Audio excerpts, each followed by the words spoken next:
పశ్చిమాసియాలో మళ్లీ మంటలు ఎగిసిపడుతున్నాయి. ఇజ్రాయెల్, ఇరాన్ మధ్య కొనసాగుతున్న ఉద్రిక్తతలు ఇక యుద్ధ స్థాయికి చేరుతున్న వేళ ప్రపంచం ఉలిక్కిపడుతోంది.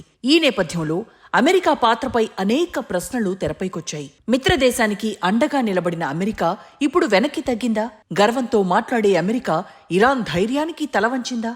ఒకవైపు మితిమీరిన యుద్ధ ఉన్మాదం, మరోవైపు శాంతికి పోరాడుతున్న దేశాలు. ఈ అస్తవ్యస్త పరిణామాల మధ్య ఎవరు గెలిచారు, ఎవరు తలదించుకున్నారు, ఎవరికి నైతిక విజయం లభించింది? రణరంగంలో జాతీయ రాజకీయాలు, అంతర్జాతీయ వ్యూహాలు ఎలా కలిసిపోయాయన్నది ఎంతో కీలకం. ప్రపంచాన్ని తన గుప్పెట్లో పెట్టుకోవాలని అమెరికా చేస్తున్న ప్రయత్నాలను వేగవంతం చేస్తోంది.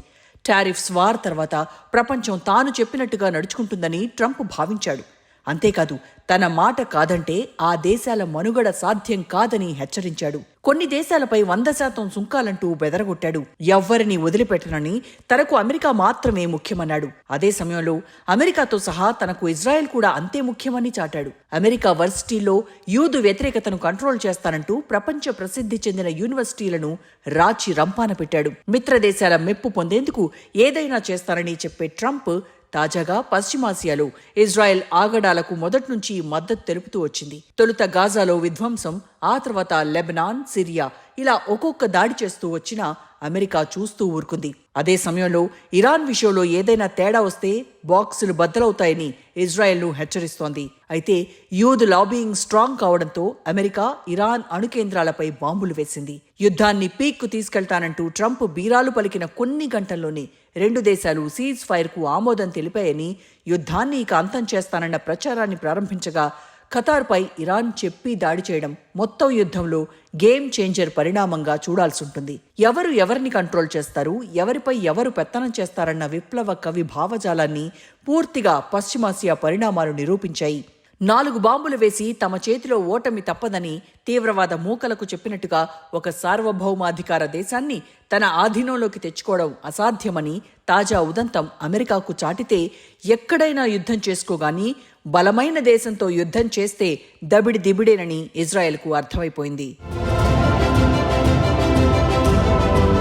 పశ్చిమాసియాలో 12 రోజుల పాటు ఉత్కంఠభరితంగా సాగిన ఇజ్రాయెల్ ఇరాన్ యుద్ధానికి కాల్పుల విరమణతో ముగింపు లభించిన ఘర్షణ లోకల్గా మాత్రమే కాకుండా అంతర్జాతీయ స్థాయిలో ప్రభావం చూపించింది. అమెరికా ఆపరేషన్ మిడ్ నైట్ హ్యామర్లో కాలు మోపిన తర్వాత పరిణామాలు 3వ ప్రపంచ యుద్ధం దిశగా నాంది పలుకుతాయేమోనన్న భయాలు ఎక్కువయ్యాయి. చివరికి 3 దేశాలు యుద్ధంలో గెలుపు తమదే అంటే తమదేనంటూ ప్రచారం చేసుకోవడం మొదలుపెట్టాయి. దీంతో అసలేం జరుగుతుందో అర్థం చేసుకోవడానికి ప్రపంచ దేశాలు ప్రయత్నిస్తున్నాయి. పశ్చిమాసియా వివాదం, ఆపరేషన్ మిడ్ నైట్ హ్యామర్లో అమెరికా ఎంట్రీ ఇచ్చాక యుద్ధం ప్రపంచమంతా విస్తరిస్తుందనే భయం ఎక్కువైంది. అయితే ఇరాన్, ఇజ్రాయెల్ కాల్పుల విరమణ ప్రకటన ప్రపంచానికి కొంతమేర ఓదార్పునిచ్చింది. అసలు యుద్ధం ఎందుకు జరిగింది, ఎవరు దేనికోసం యుద్ధం చేశారన్న వ్యవహారం చూస్తే ఎక్కడో ఏదో తేడా కొట్టిందన్న వర్షన్ మాత్రం తెలుస్తోంది. గత వారం డొనాల్డ్ ట్రంప్ ఇరాన్, ఇజ్రాయెల్ వివాదం 2 వారాల్లోపు తేల్చేస్తానన్నాడు. కానీ 2 వారాల హామీని 2 రోజుల్లోనే పటాపంచలు చేస్తూ US B-2 బాంబర్లు ఇరాన్లోని 3 అణు కేంద్రాలపై దాడులు చేశాయి.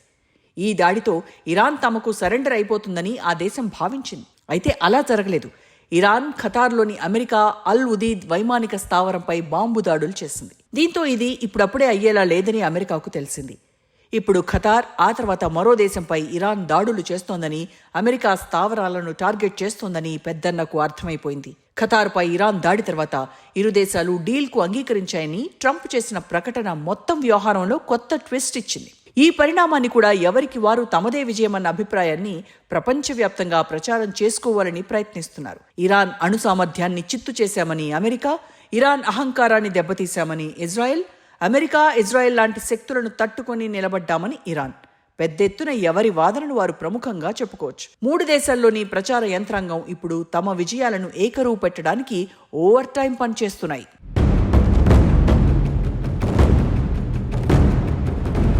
ఇరాన్, ఇజ్రాయెల్ వ్యవహారంపై అమెరికా తనకు నచ్చిన రీతిలో గొప్పలు చెప్పుకుంటోంది. ఆదివారం ఉన్న వెర్షన్ సోమవారం మార్చేసింది. సామదాన భేద దండోపాయాలతో ఇరాన్ను కంట్రోల్ చేస్తానని చెప్పిన పెద్దన్న 24 గంటల వ్యవధిలో మొత్తం వ్యవహారాన్ని మార్చేశాడు. తొలుత దౌత్యపరమైన పరిష్కారం అంటూ కాకమ్మ కబుర్లు చెప్పిన అమెరికా ఆదివారం B-2 బాంబర్లను ఇరాన్ అణు కేంద్రాలపై వేసినప్పుడు ప్రపంచం ఉలిక్కిపడింది. ఇరాన్ శాంతి వైపు అడుగులు వేయకుంటే వచ్చే రోజుల్లో దాడులు చాలా భీకరంగా ఉంటాయని ట్రంప్ హెచ్చరించాడు.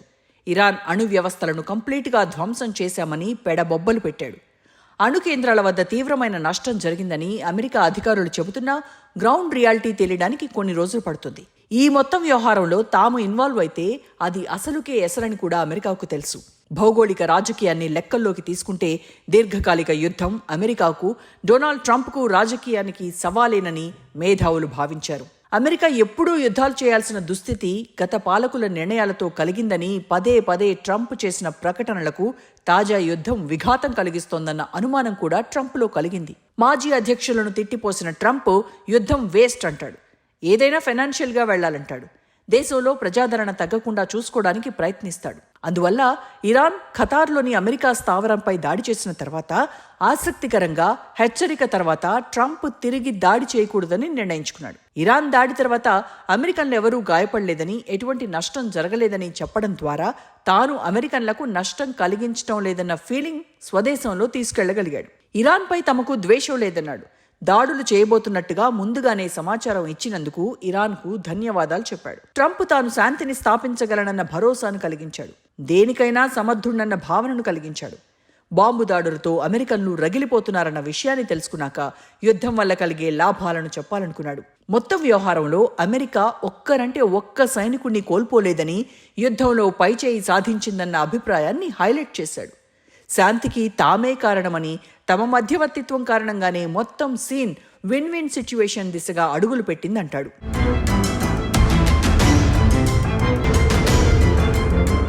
ఇరాన్పై దాడితో తమకు కొన్ని అంశాలను హైలైట్ చేసుకునేందుకు ఇజ్రాయెల్కు అవకాశం లభించినట్టయింది. అమెరికా ఖచ్చితమైన వైమానిక దాడులకు వారం ముందు ఇజ్రాయెల్, ఇరాన్ అణు సైనిక లక్ష్యాలను ఛేదించి వైమానికంగా ముప్పు కలిగించే పరిస్థితిని క్రియేట్ చేసింది. ఇరాన్పై ఇజ్రాయెల్ వైమానిక ఆధిపత్యాన్ని నిరూపించింది. ఇజ్రాయెల్ దళాలు బ్రిగేడియర్ జనరల్ ఆలీ షాద్మానీతో సహా ఇరాన్ ఇస్లామిక్ రెవల్యూషనరీ గార్డ్ కార్ప్స్లోని కీలక వ్యక్తులను ఖతం చేయడం కూడా సంచలనమైంది. ఇజ్రాయెల్ వైమానిక దాడులు టెహ్రాన్ నిఘా దళమైన brigadier general Mohammad Kazemi, brigadier general Hasan మెహకెల్ హతమార్చి యుద్ధం జరిగితే మిగతా జనరళ్ల పరిస్థితి ఇలాగే మారుతోందన్న ఫీలింగ్ కలిగించింది. వైమానిక దాడులతో ఇరాన్కు భారీ నష్టం కలిగించామంది. చిన్న చిన్న టాస్క్లను ఫినిష్ చేస్తున్న తాను ఒక పెద్ద దేశంపై దాడి చేయగలదా అన్న అనుమానాన్ని ఇజ్రాయెల్, ఇరాన్ దాడితో పటాపంచలు చేసింది. ఇజ్రాయెల్కు కలిసొచ్చిన అంశం ఏంటంటే అమెరికా యుద్ధంలో దిగటం. చాలా కాలంగా అమెరికా ఈ ఘర్షణను ఇరాన్ వర్సెస్ ఇజ్రాయెల్గా చూపించడానికి ప్రయత్నించింది. అమెరికా మొత్తం వ్యవహారంలో తలదూర్చడానికి ఇష్టపడలేదు. ఆపరేషన్ మిడ్ నైట్ హామర్కు కేవలం 9 రోజుల ముందు అమెరికా విదేశాంగ కార్యదర్శి మార్కో రూబియో ఇరాన్పై ఇజ్రాయెల్ చర్య ఏకపక్షమని, అమెరికా ప్రమేయం లేదన్నాడు. కానీ కొద్ది రోజుల్లో ట్రంప్ అమెరికా వైఖరి మార్చేశాడు. ఇరాన్ సుప్రీం నాయకుడు అయతుల్లా అలీ ఖమేనీని బెదిరించాడు. అమెరికా ఇజ్రాయెల్ను ఒకటేనన్నాడు. అమెరికా వైమానిక దాడులు ఇరాన్కు మాత్రమే కాకుండా ప్రపంచానికి అమెరికా ఇజ్రాయెల్కు అండగా నిలుస్తుందన్న బలమైన అభిప్రాయాన్ని రుజువు చేసింది. భౌగోళిక రాజకీయ ఇమేజ్తో పాటుగా ఇజ్రాయెల్ ప్రధానమంత్రి బెంజమిన్ నెతన్యాహుకు వచ్చే ఏడాది జరగనున్న ఎన్నికలకు ప్రయోజనం కలిగించవచ్చు.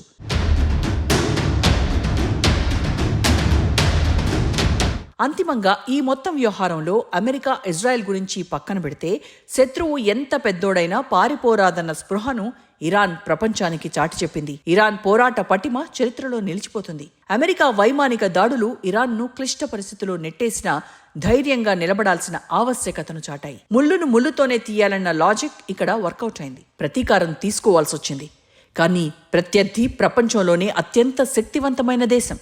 ఒకవేళ యుద్ధం నుంచి బయటకు వచ్చినా అది ఇరాన్ స్థాయిలో గౌరవం కలిగించాలి. నివేదిక ప్రకారం Iran supreme leader Ayatollah Khamenei ఒక బంకర్ లోపల నుండి ఆదేశాలను పకడ్బందీగా అమలు చేశాడు. ఇరాన్ తిరిగి దాడి చేసేలా ఉద్వేగాన్ని తీసుకెళ్లాడు. వివాదం ముదిరిపోకుండా నిరోధించడానికి నియంత్రణలోనే ఉంటామన్న సంకేతాన్ని కూడా అమెరికా ఇజ్రాయెల్కు పంపాడు. ఖతార్లోని అల్ ఉదీద్ వైమానిక స్థావరాన్ని దాడి చేసేందుకు ఇరాన్ ఎంచుకుంది. ఈ ఏరియాలో అమెరికా సైనిక స్థావరం ఆపరేషన్ మిడ్ నైట్ హ్యామర్ను సమన్వయం చేయడంలో ఇరాన్ అధికారులు కీలకమని భావించారు. ఖతార్ ఇరాన్కు సన్నిహిత మిత్రుడన్న వాస్తవమే దాడులకు ఉసిగొల్పింది. ఆసక్తికరంగా ఇరాన్ అమెరికా స్థావరంపై దాడి చేయడానికి కొన్ని గంటల ముందు సమాచారాన్ని చేరవేసింది. ఈ సందేశం ఖతార్ గగనతలాన్ని మూసేసేందుకు టార్గెట్ ఏరియాను క్లియర్ చేయడానికి కారణమైంది. ఇరాన్ అణు సౌకర్యాలపై దాడి చేసినందుకు మూల్యం చెల్లించుకోవాల్సి ఉంటుందన్న సంకేతం ఇవ్వాలని ఇరాన్ భావించింది. దాడిని అమెరికా అధ్యక్షుడు డొనాల్డ్ ట్రంప్ తక్కువ చేసి చూపించిన అగ్రరాజ్యానికి వెన్నులో వణుకు పుట్టిందని మాత్రం స్పష్టమైంది. ఇందుకే ముందస్తు సమాచారం మేరకు ఇరాన్కు ట్రంప్ కృతజ్ఞతలు తెలిపాడు. ఇరాన్ బలాన్ని ప్రదర్శించాలనుకున్నప్పటికీ దాడుల ఉద్దేశం అది కాదని తెలిపింది. దాడిలో అమెరికన్లు మరణిస్తే అమెరికా రెచ్చిపోతుందని ఇరాన్కు తెలియకుండా ఉండదు. కానీ ఏదోలా అమెరికాకు ఝలక్కివ్వాలి. ఎటువంటి ప్రాణ నష్టం జరగకపోవడం వలన ట్రంప్ స్పందించాల్సిన అవసరం లేదన్న నిర్ణయానికి వచ్చేశాడు. అంతేకాదు, మొత్తం వ్యవహారంలో బాధితుడి పాత్రలో ఉన్న ఇరాన్ కూడా వెనక్కి తగ్గింది. ఇజ్రాయెల్పై తన దాడుల విషయానికొస్తే కాల్పుల విరమణ ప్రారంభానికి కొన్ని నిమిషాల ముందు ఇరాన్ క్షిపణులను ప్రయోగించి వైలెన్స్ ఆపేసింది. క్షిపణులను ప్రయోగించినా ఎవరూ చనిపోకుండా జాగ్రత్త పడింది. ఇరాన్ తన సీజ్ ఫైర్ హామీని నిలబెట్టుకుంది. అదే సమయంలో ప్రపంచంలోని అత్యంత శక్తివంతమైన దేశాన్ని ఎదుర్కోవడం ద్వారా తనకు తాను ఒక ఛాంపియన్ అన్న ఇమేజ్ను సొంతం చేసుకుంది.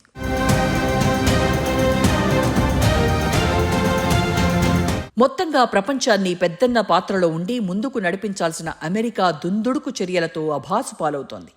అయినప్పటికీ ఏం జరిగినా అదంతా తన క్రెడిట్ అంటోంది. యుద్ధం పూర్తి స్థాయిలో రూపాంతరం చెందకుండా తానే కాపాడాను అంటోంది. అణు కేంద్రాలపై దాడి చేసి ఇరాన్ అణు సామర్థ్యాన్ని తాత్కాలికంగా తగ్గించటం, పొరుగు దేశాలకు ఎలాంటి భద్రతా ముప్పు కలగకుండా చూడటం, ఆపరేషన్ మిడ్ నైట్ హామర్ ద్వారా ఇరాన్ను కంట్రోల్లో పెట్టానంటోంది. మొత్తం వ్యవహారంలో ఇజ్రాయెల్కు మద్దతిస్తూనే శాంతి దూతగా తాను కనిపించానంటోంది. ఇక ఇజ్రాయెల్ విజయాలను పరిశీలిస్తే ఇరాన్ అణు సామర్థ్యంపై కోలుకోలేని దెబ్బ కొట్టానంటోంది. బుషెహర్, ఫోర్డో వంటి కేంద్రాలపై దాడులు చేసి అణు కార్యక్రమాన్ని జరగకుండా అడ్డుకోవడం ద్వారా భవిష్యత్తులో తమకు ఇరాన్ నుంచి ముప్పు లేకుండా చూసుకున్నానంటోంది. అయితే ఇరాన్ కూడా తమ విజయం చారిత్రాత్మకమైందంటోంది. పోరాడితే పోయేదేం లేదన్న భావనలు ప్రపంచానికి చాటామంటోంది. అణు కేంద్రాలపై అమెరికా, ఇజ్రాయెల్ దాడి తర్వాత ఇరాన్ సరెండర్ అయిపోతుందని భావించగా చివరి రక్తపు బొట్టున్నంత వరకు తాము పోరాటం చేస్తామని ఆ దేశం ప్రతిజ్ఞ చేసి ప్రపంచాన్ని తన వైపుకు తిప్పుకుంది. దేశ ప్రజలను గర్వపడేలా చేసింది. ఎవరికోసమో తాము భయపడం అన్న సంకేతాలు పంపించింది. మహాశక్తులపై పోరాడి నెగ్గగలమన్న విశ్వాసాన్ని కలిగించింది.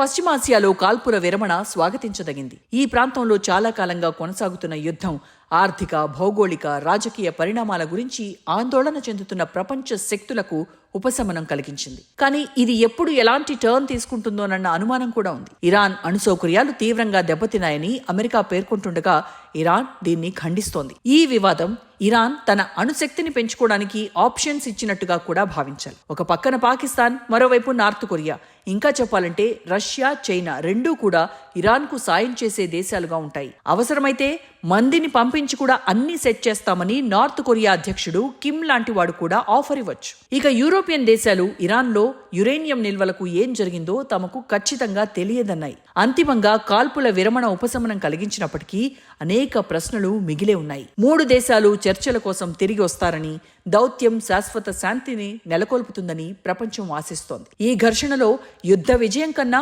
ప్రచార విజయాలే ఎక్కువగా నిలుస్తున్నాయి. ఎవరు ఎంత నష్టపోయారన్న దానికన్నా ఎవరు తమ దేశ ప్రజలకు ఎంత నమ్మకం కలిగించగలిగారన్నదే ప్రధానమైనది. అంతేకాదు, ఈ 3 దేశాల విజయాల వెనక పశ్చిమాసియాలో శాశ్వత అస్థిరతకి మొత్తం వ్యవహారం బీజం వేసిందని మాత్రం చెప్పాల్సి ఉంటుంది.